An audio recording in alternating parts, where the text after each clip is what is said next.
Okay, then. Test your microphone. I am... Oh, wow. Yeah, I was testing it earlier. Nice. I don't play with knobs, which no one is surprised by. Well, I mean, we all play with knobs in one way, shape, form, or fashion. So those are some solid... That's some solid... That's some blue. That's a lot of blue. I like that blue. I mean, blue is a main proprietor of purple, so I can get behind that. Purple your favorite color? Purple is my favorite color. All right. Yeah, I think the mics are working good. Yeah, mics are solid. I'm gonna do this message real quickly, and then we'll get started. So we can probably leave it in. No, definitely gonna cut all that. All right, because it's boring. Yeah, no, it's really boring. So, welcome to Bound by the Scene, a BDSM podcast. And I guess we're gonna. Well, fuck it. We're getting right down. We're starting the episode. We'll do mine too. There we go. That one's a bit more deep. So cheers.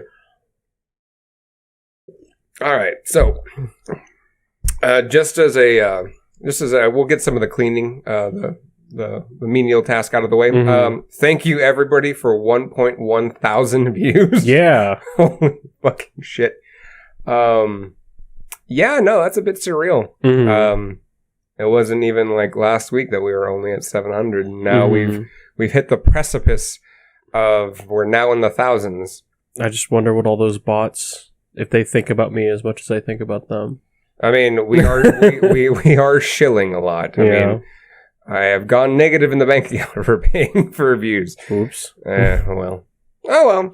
It's not like I actually spent that money on equipment. I spent it on all of the bots. Yeah. The equipment just fell in my lap somehow. Amazon dropped packages and I decided to pick them up. Oh, wait, that's a federal offense. I shouldn't be talking about that. But yes. How many federal offenses have you committed this week? My existence is one, so right, a continuous one over the course of my life. So, once a day, I guess is a good segue for today. Yeah, I think I'm between -3 and 7. So there's a range between me going to prison or them having to pay me. We will pay you to stay the fuck out of prison, is what's going to happen. That's a weird range of numbers, -3 to 7. All right, well, at least someone's getting ahead of the game or behind it. Depending on where, we don't know. Who knows? It's a range of 10. It's exactly. But yes, my name is Tentacle, if you haven't already kind of guessed. And again, my co-host is, as always, the enigmatic Spirit Binder. That's me. How goes it? How does the things and the stuffs? I got depression. It's been going all right. I've been cooking a lot lately and rediscovering my love for cooking, which, you think I wouldn't have to do because I have a degree in it, but I've been cooking a fuck ton. Nice. Here lately. I am only limited by ingredients. Ingredients, and well, for me, it's space. Usually working with 2 other people in the kitchen. Oh yeah, it doesn't really mesh well when people are like this close together. And you live with night owls, right? So it's not like they're ever just going to disappear from the kitchen. Actually, no. I live with a range of people. So I have people that are early birds, and I have people that are night owls like me. So there's always somebody in the kitchen. There's always someone in the kitchen, and usually you can go hang out in there. Yeah. Like I've had when I was living with roommates once upon a time, like that's where you would go to find people. Because they would either be in the kitchen or the dining room attached to it. Yeah, I'm pretty attached to the living room, and then my bedroom. And then occasionally when I get the spark of interest, I'll be like, you know what? I'm going to try my hand at making some different dish that I have not even touched yet. I learned how to make authentic tortillas. So that's where I am right now. That's typically all you need in life is handmade tortillas. Because are you using lard or are you using... just bacon fat? I am using lard. Both are... Yeah, I don't eat enough bacon to justify being able to use bacon fat. No, all you do is cook about 6 strips of bacon and use the residual at the bottom of the pan and just dump it in. Well, it's hard to justify that when it would cost me less to just buy the cube of lard. That's fair. When I'm not going to eat the bacon. Oh, that's fair. I mean, I would have eaten the bacon, but that's just me. Just bring some bacon over and I'll make you something. bring some bacon over and I'll siphon off the fat. Mm-hmm. I guess this is definitely a terrible way to segue into the actual conversation topic of today. Are you familiar with the term of being outed? Absolutely. All right. What about you? I am publicly outed. Like, I've done it to myself intentionally, so that way now I'm going to have to rein some of that back in. Right. But most of my employers in the past, most of my family, and actually all of my inner circles know exactly where I stand as far as my lifestyle. Mm-hmm. Not so much my sexuality. I tend to keep that one under wraps, mainly for myself, because people already know too much about me. Mm-hmm. And that's about it. Yeah. What about you? So back in the before times, was it the land before time? No, the before times is I believe how we refer to the before the plague occurred. Oh, so BC before Corona? Yeah. But I was kind of like semi-outed. Like, not enough people really knew me before I moved to San Antonio for it to matter whether or not I was outed. And I was pretty blatant about it because, like, I was very bad at dating at the time. So you just, like, yell your interest from a rooftop until you find somebody as weird as you before you understand, like, how to talk to people. I never grew out of that, by the way, so just so you know. So you're like, this is reliable, I'm going to keep doing it. Pretty much, it works, I guess. But I have weird insulation against being outed because I'm moving in an artistic direction as far as a lot of my kink stuff goes. Okay. So, like, this podcast is probably the most outed thing that I do, because a lot of the stuff I do is related to art more than it is related to, like, getting laid or doing the unmentionables. Okay. That's actually fair, because separating kink and sexuality is a very difficult thing to do, even today. There are a number of accounts that I follow either on Twitter, on Instagram, and that most of the stuff in art you can go find anyone. Mm-hmm. Go into the comic section and you just see, like, the emojis for, like, someone jerking off, right, and putting it in their spank bank, which again comes with its own merits. But I've been learning a lot about this isn't an ad, by the way, but I've been learning a lot about cybersecurity and protecting your privacy with I think the Hated one on YouTube is the one who I watch the most. But if being outed is a thing, right? Like, making sure people don't maliciously access literally your life, probably an important skill. It is. There's a female that I follow on TikTok, actually. A female? Well, excuse me. A female identifying individual on TikTok. Pardon me for not using the correct vernacular. No, you're fine. I'm fucking with you. Every time I see, like, the word female, I'm reminded that, like, Fe is the chemical symbol for iron. And I'm like, haha. An iron male. Iron Man? No. And, no. All women identified peoples get a complimentary Iron Man Mark 1 suit. That's on his bankroll, not mine. We work on two separate bank accounts, just so you're aware. I'm also a liar. That is fair. But a lot of the digital space, they are a specific type of. They're basically an IT person. Like they're deeply ingrained into IT culture, and she's just like, well, here's how you do all the things. Yeah, and. No, they talk about specific ways to, like, protect and backlog all your stuff, and even using a USB as a computer. Yeah, which is the most interesting thing I've ever seen. Using, like, Tails operating system or something. Pretty much, yeah. For both Windows, Linux, and Macs. Mac, not Macs. My lisp is heavy today, and I haven't even had alcohol. That is surprising.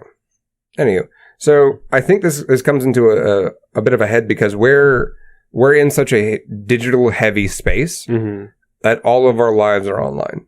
Everything from probably even our birth certificates are now digitized at this point. unless you have a... It'd be kind of stupid not to, right? It would be. I know hospitals have a database. Like if you've ever lost your social security card, yeah, you know how much of a headache that is. And it's a pain in the dick, and especially getting your original birth certificate. Right. That is an even bigger pain in the dick because I've had to do that for my father who lost his birth certificate. I've known people that because we're in a very heavy military town, right? And I've known people that were born on U.S. military bases, but in other countries. And whenever you do that, you have to not only deal with getting in contact with whatever represents that military base, but also the embassy over there.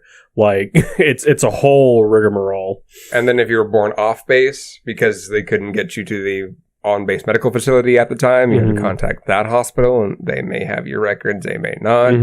It's a big issue. So yeah, so there's a convenience in things being digitized, but I think everybody like pre-millennial doesn't really understand the ramifications of that. Yeah, I think a lot of the millennial generation, whom I belong to, like we were raised on stuff like The Matrix and Minority Report, narratives like The Terminator, which are incredibly like, oh God, the machines, beware the machines, which is like a reflection of Cold War era military advance, but we're not going to talk about that right now. No, we will leave that talk for maybe that's a different podcast.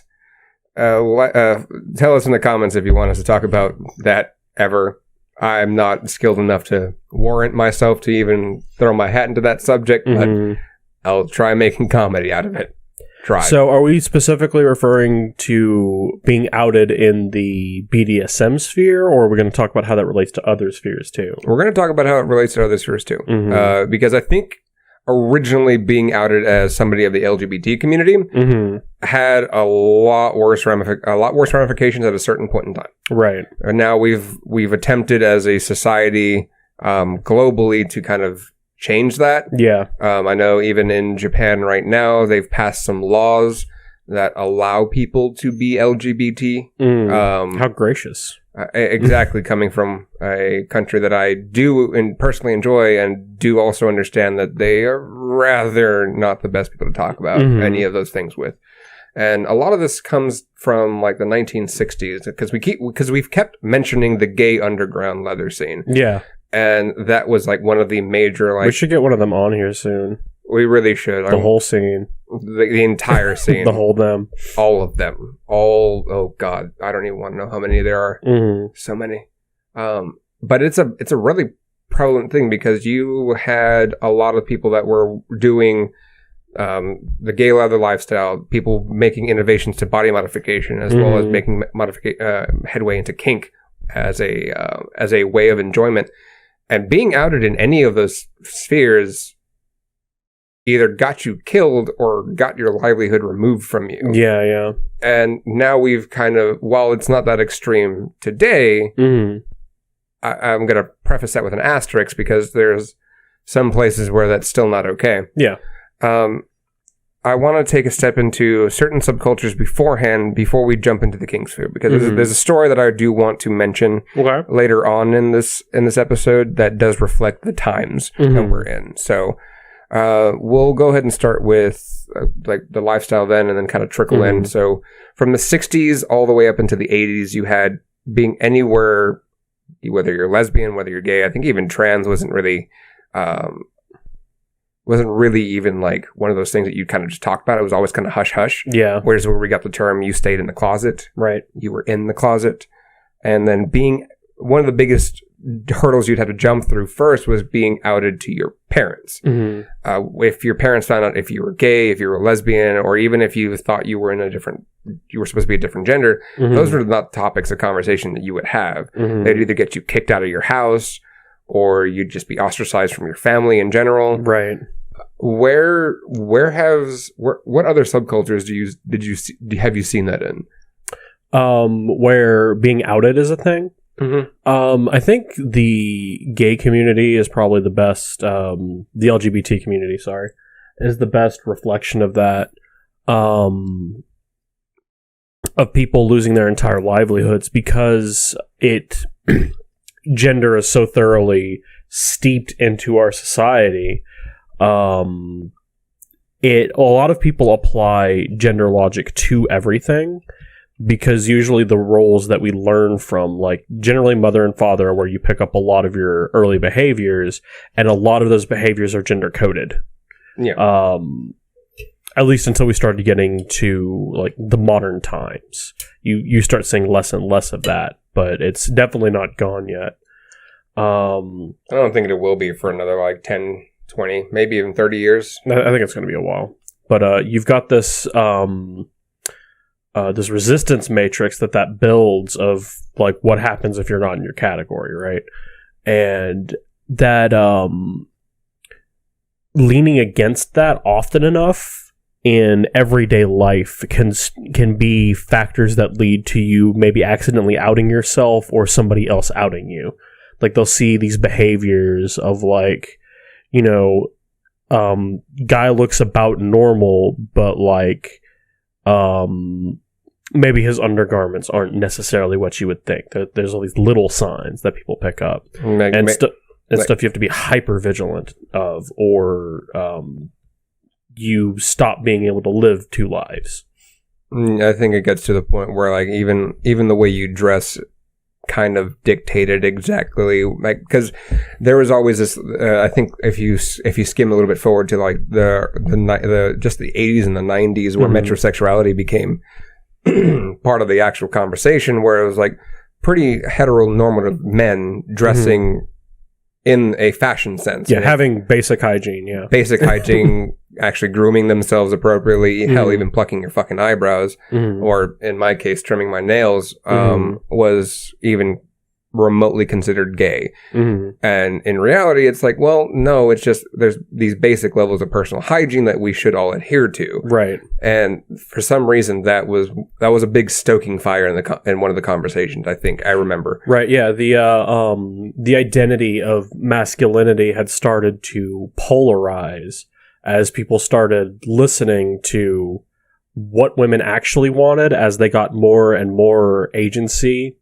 to choose partners, and the dominant factor in a partner stopped being socioeconomic status and started being attractiveness factors, right? Yeah. So as we see that, the trend towards you can look like anything as long as you've got a good job, you can get a wife, turned into I have to be attractive to want a mate to come to me. So we see these factors change, and in kind of an interesting way, it makes it easier to fly under the radar as somebody who's gay, because you could make the argument for you being metrosexual. Yeah, and I think we can pivot into this one, because I've seen some of this stuff, and as somebody that is part of the body modification culture in and of itself, having tattoos below a certain point would almost, like, get you the instant, like, if you're going to look for a job. It was very difficult to get a job. Now it's a little bit easier, yes. And, like, the most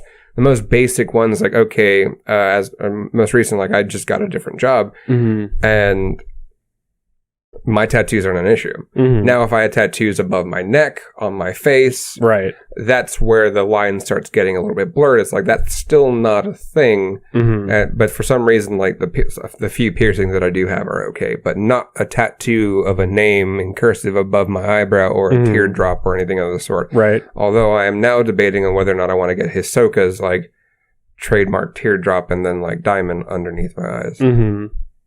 Maybe not yet. Maybe when I get it. Maybe when I get settled down.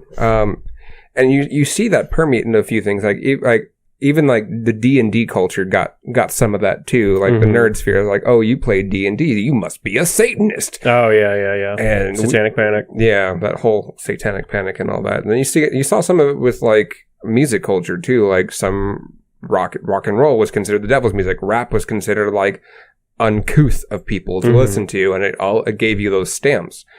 And then we can kind of transition into what happened around the early 1990s, which modeling, even modeling was a big issue. You had one instance where a teacher, I don't know if she was in Texas or somewhere in California, but they found out she used to do Sports Illustrated. Okay. They fired her ass. Quick, fast, and in a hurry. Wow. Because how's that legal? Oh, right. We're in Texas. We're right to work. That's the thing. I don't know if it was in Texas or if it was in California. No, yeah. Either way, and it was the school board's choice. Mm-hmm. They're like, well, we can't have a semi-attractive woman right that showed off a bikini on Sports Illustrated, didn't even get completely nude. We can't have her doing anything like that. We can't be presumptuous. That's too sexual. Mm-hmm. And you kind of start getting those things where it's like, well, the sexual cultures that we've now like thrown ourselves into are also in the same category. Yeah. So, fun fact for those that are in a higher profession, like if you're a medical doctor, if you're a surgeon, we'll even take it a step back. If you're an optometrist or you work for an ophthalmologist, even as a scribe, you work in the medical field, your bosses can fire you for being a sexual deviant, as what we're classified as, because you work around children. Right. And there is a morality issue, because what you do in your personal life automatically deems what you do in your professional life for some bloody reason.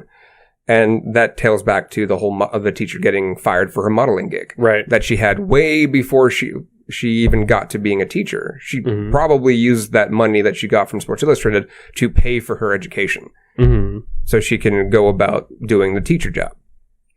And a lot of that comes to a head where in the military, and I think we've touched on this before, you can't be openly kinky. Like, they just got rid of the don't ask, don't tell stuff. Yeah.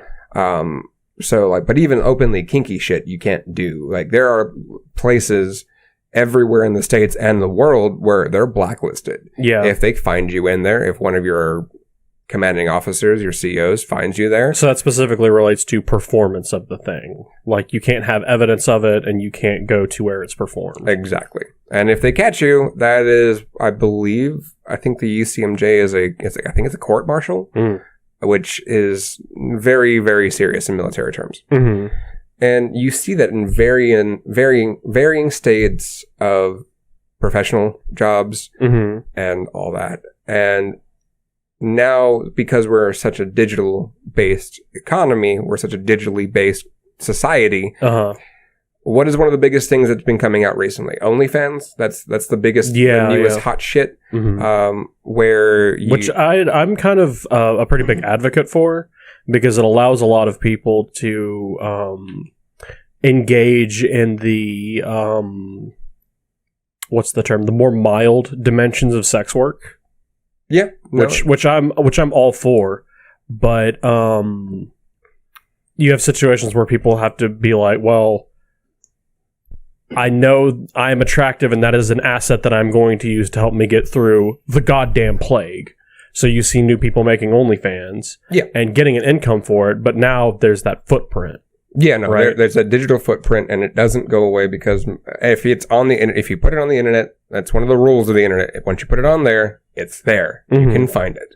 And not. I know a model that I think we both follow has transitioned from aero modeling work to streaming. Probably, yeah. No, there's been a big shift. Actually, a number of people that I'm familiar with have switched over from doing straight videos with other people to just going and cutting out the middleman and just doing it by yourself. Yeah. And you see all these things, and like kudos to them for learning, like getting their own domains and all that. That's shit that I'm putting on the back burner because I'm a lazy fuck. Yeah. So kudos to y'all. But that's the other side of outing that I wanted to talk about is performance. What happens? What's the dimensionality of making that your identity, of being a BDSM icon, where you being out is the entire point? But here's the thing that I want to touch on that. You will never see, you will hardly see an individual in the kink sphere of things ever use their actual name. Right. You have, we'll take it even a step further. Porn stars. None of them really use their real name. Yeah, why would you? Exactly. Stormy Daniels, we now all know her name because of the whole, like, payoff crap, but we won't get into that. This is not a political podcast. this is like that she has an alias. Like her entire professional career is built on that alias. It's the same thing with Mia Khalifa. It's the same thing with what is it? I don't want to mention dudes that have had rape allegations on them. Male porn star names. Whatever male porn star names. Well, Steely Dan. I don't know if that's real. Steely Dan is a musician. I'm just throwing out names. I'm just throwing out names that sound like porn star names. Fuck it. Steely Dan is also the best name of a thief I've ever heard. That's fair. Roll for initiative. See if you got your pockets turned out.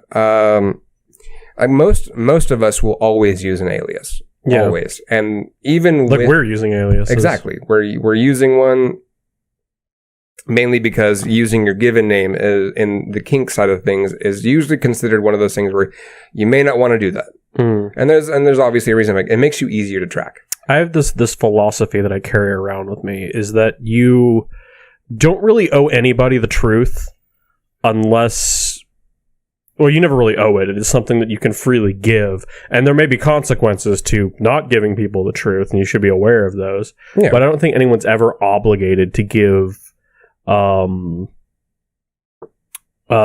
like true expressions of a thing unless it's already been outlined somewhere else. Like, if you have a relationship with your partner, part of that accord that you have may involve being truthful for each other. So in that situation, yeah, you may owe that person that because you already agreed to it.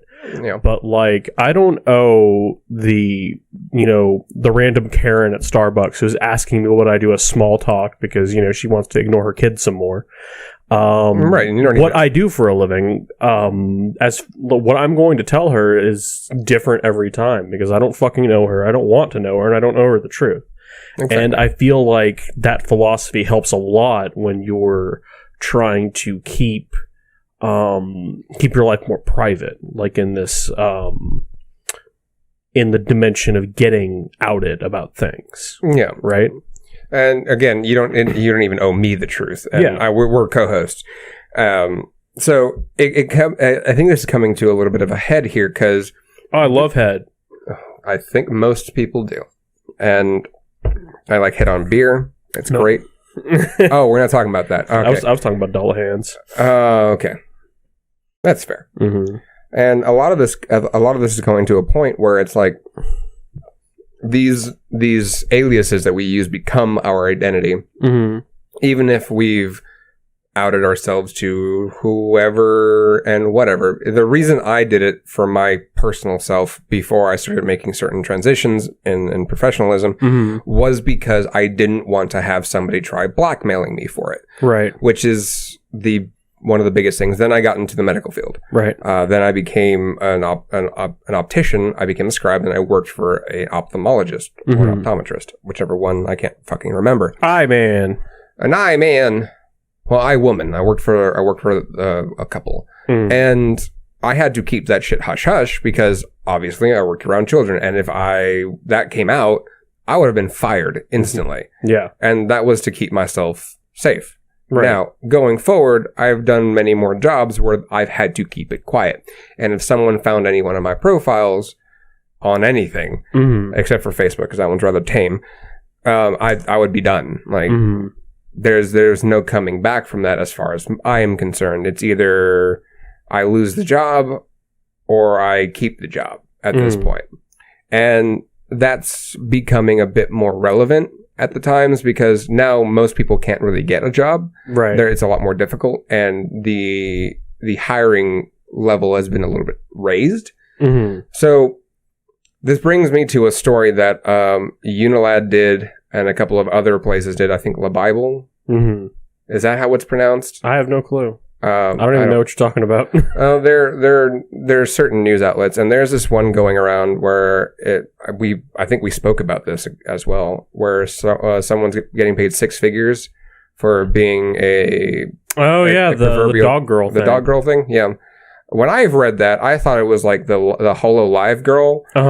And I was pissing myself laughing. Right. In reality, it was a meme. Then I saw the action and I was like, oh, I don't really want to look at this. Right. But the thing is that news outlet used her birth name. Right. That's a problem. because we don't like using birth names in kink. Right. I'm not going to sit Do you here. think that that girl would be allowed to hit that news outlet with a doxing charge? No, because she willingly gave the actual interview. And her name is actually, she actually also gave her name. If you read the article, the article does have her name. And it also does have her links to her accounts, which also has her name. Yeah, not a wise choice. And I think usually when that comes down to it is that, usually you can hit somebody with a, hey, by the way, you weren't supposed to give out that information. This is supposed to be kept confidential. I was about to say carte blanche, but that's not how you do that one. Right. But if you willingly give it and say it's okay, then you have no leg to stand on. Exactly, yeah. That's like if I decided to tell you Pornhub, like, hey, by the way, this is my actual name. And they go around and say, hey, by the way, our new creator that's up and coming, here's his name. That's on me. Right. And granted, personally, it doesn't affect me as much as it would affect somebody else. But this person is also relatively young. I won't give out too many details. I'm sure if you look at the article, you can find the article, and you can. I believe in you. That's a lot more than most people do. So it's okay. I appreciate it. But I think that's one of the precipices of this conversation is like, what do you do in these situations when you've kind of put yourself in a corner? Like now, I would be hard pressed for this person to find an actual job. Granted, making the amount of money that person's making, you don't need a job. Yeah, she should be able to invest her money and live off the dividends for the rest of her life. Yes. If the money keeps coming in, yes, you should be able to do investing and all that fun shit. But the biggest issue is that what happens when that money stops? Because money is not infinite. Yeah, that's why I was talking about the investing thing. Like we mentioned that earlier, and it was like you have to make that money make money. Yeah, but and that's the thing. But like, let's say you don't have that situation. What do you do when you've been outed? And I think that kind of comes down to what you as a person are interested in and what you know how to do. Because you pretty much have to act as if you are. Well, this is actually kind of how our legal system works as far as like workers' rights goes. Every person is considered a corporation. That's why you can sign contracts. Corpus means body, right? So you have to treat yourself literally as if you are your own corporation in that setting, because bigger companies are remiss to hire you. You may be able to do stuff like maybe change your name legally. Get it changed on all your documents and maybe not be attached to that kind of drama. That takes a lot of work. Also a lot of money. Changing your birth name is a pain in the dick. Yeah. But if that's what you need to do to be able to get hired again, then, you know. Yeah, I mean, there's definitely a way to do it. I personally, I've never been put in that situation to where my personal information got taken by a news outlet because the story just seemed too good. Right. And I don't think that'll ever happen to me. And I'm kind of thankful for that, because that would have kind of fucked certain things in my life up for the rest of it. Yeah. And I think that's a bit of a thing to kind of think about. Is like, if you want to do anything professionally, as far as like professional sex work, utilizing an OnlyFans so that way you can garner some capital and all that, do understand that there are gonna be societal issues that, granted, that should they be an issue? No, that I think that's stupid. If you wanted to go back into the normal workforce because you felt like it, you should be able to. Exactly. But having that I'm gonna hate using this term, branded with that scarlet fucking letter, I don't. That's kind of a shitty situation. Yeah, you're working with a new game then. Exactly. And the only way I can think that is that could end well is if this individual stays on top of their game, does a whole lot of investing, and then continues on moving forward. They also, for the time being, they also have a reputation that they could utilize. Yes. And like, hopefully, as we get farther and farther into the future, we can start seeing as I'm sure eventually sex work will become legal, and we'll start being able to have unions for that sort of thing. Yeah. Where people can get protected and get legal backing for re-entering the workforce, but we don't have that infrastructure yet. And we don't. That, again, that's probably going to take a long while. We'll probably both be dead by that point. I don't intend on ever dying. I'm immortal. That's fair. I intend on being yeeted as quickly as I possibly can. So Word.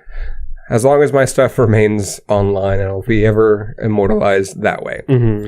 And a lot of this comes into a weird segue as far as like being outed in general, because I've had friends that have had to go completely dark because of this. Like, and they're not even professional about it. They've just basic kinksters, like that don't have the amount of money to sit like, okay, well, I can sit on this comfortably and I don't give a shit. Yeah. And that does take a fucking toll. Like I heavily suggest building a persona for yourself if you are involved in anywhere in the kink sphere. Like I can't think of any advantage that not having that would be useful. You know, I mean, this goes back to like having a couple different aliases that you go by, having several different emails that you can easily like change in between, not doing photos of revealing marks. That's kind of the biggest thing. And sadly, you can actually locate individuals based on your tattoos. It's frightening, very frightening. Yeah, I did a reverse Google search on myself with using one of my tattoos. Oh boy, that came up quick. And that was not fun, I imagine. So a lot of this is privy to the fact that, well, what do you do when you've been outed? Like, what steps do you take to... Well, like I mentioned earlier, it's going to depend on who the person is, what their interests are, what their capabilities are. Fair. Like in the case of that, the girl that does the pet play, she would probably be best served by making a personality out of herself now. Because she's already been outed, everybody knows her name. Her best bet is probably, starting a YouTube channel or something like that. Yeah, to talk about that sort of thing. Yeah, to kind of go just kind of like dive headfirst into it. That way, it becomes your entity. Or if she's interested in it, she could start putting out videos because the interest is high for it right now. Yeah. And that could build up enough equity to be able to coast for a long time on that sort of thing. Yeah, because being able to have a financial backing underneath your belt while all this is going on is probably the best course of action. Yeah, what everything comes down to is first money and second societally pressure, and they're both pretty high on the list. But if you can be economically independent and if you can exist within social circles for your everyday life, those are pretty much the restrictions that main kinky puts on us, is not being able to access those things, right? So if you can access them, you've kind of won the game. Yeah. If you can have enough societal power to where you're still able to go into the local Denny's and whatnot and not be chased out for whatever reason, or be able to walk around in public without being harassed, that's kind of the societal dimension of what we're talking about. But if you can nail those two things down and make them livable, then you win.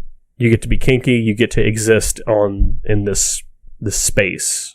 Yeah, of America. Yeah, actually. And I can't even speak to the methods that you would have to use in other countries. I think the methods you would have to use in other countries are a little bit more lax. I know most of Europe is a little bit ahead of the game as far as like sexuality is concerned. Yeah. Japan, obviously, it's a bit more cloak and dagger, quite literally. Like, you typically don't want to be... it's a whole, like, many faces. The whole 3 faces thing. You keep that shit in the bedroom, and if you're high enough of a performer that you can get away with it, then no one will scoff at you for it. Right. Because you're doing a trade at that point, because there are still schools for it. Yeah. South America, don't know. Can't really tell you how that one goes. I think Canada is also a little bit ahead of the game as far as sexuality is concerned, but I'm not too sure on that one. Yeah, I couldn't tell you either. But as much as I would like to say, like, this shouldn't be a problem in the first place, our social justice tendencies and societal tensions are not there yet. And I'm not going to hold out hope that they're going to show up for us in time. Yeah. I would really like them to. That's kind of the side that I'm on. But I have no faith in the speed of the change. Yeah, I mean, at the moment, we can't even, as a country, get a headway on this bloody mess that we're in. I don't see that happening anytime soon either. So, I mean, the best way that I've seen people deal with it is just go black for a little bit, like go dark, go take some time to yourself, scrub whatever profiles you have, and then revisit that when you can, if it hasn't affected your job. If it has affected your job, I wish you the best, because that takes a lot of coming back from, and it's not easy. It really isn't. And if anybody has had some of these issues, by all means, let us know, and let us know exactly how you've dealt with it. Because again, I attempted to mitigate this ahead of the curve. Right. Because if everybody knew I was kinky, if everybody knew what I actually was doing, no one could hold it against me. Right. I'm also in the position of being kind of an artist with these things, and as related to anything school-wise that I'm doing, it's all been stuff that I have been documented studying. So then you've kind of found your own niche for that one. I've made a case for myself, but I wouldn't say that I've made myself immune, if that makes any sense. No, that does make sense. You basically, like, you've gotten the whole educational aspect behind it. So there's a reason why you would be looking at these things, as opposed to just somebody going down and using it for spank bank material or doing some freaky shit in a weird dungeon at late hours of the evening. Just stay safe. Like, try to hinder any ability for you being outed. Protect your data. Yeah, and protect your friends. Yes. Like, don't never out somebody. Like, even if worse comes to worse, never out anybody. I don't really have any respect for anybody that's willing to take that kind of move against a person, because it's effectively saying that you're not safe to be around if you are in the community. Exactly. Like, don't be that person that no one can trust. Because once that happens, you have no space to be in. Yeah, and with the same dimensions I was talking about earlier, if you're willing to betray those values of the BDSM community of protecting the people in it, if you reject that by outing somebody, then the only leg you have to stand on is an economic one, and people can always find other people that are a little bit more fortunate to hang out with as far as money is concerned, or people with better spaces. Because money is replaceable. But you can be too if money is all you have. Exactly. You don't play around with the whole I'm irreplaceable. We all are.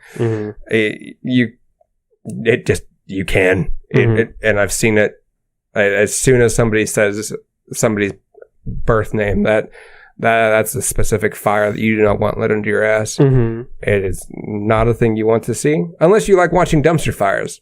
Then by all means go to your local community and find one. Just don't be the person doing it, because you don't want that fire.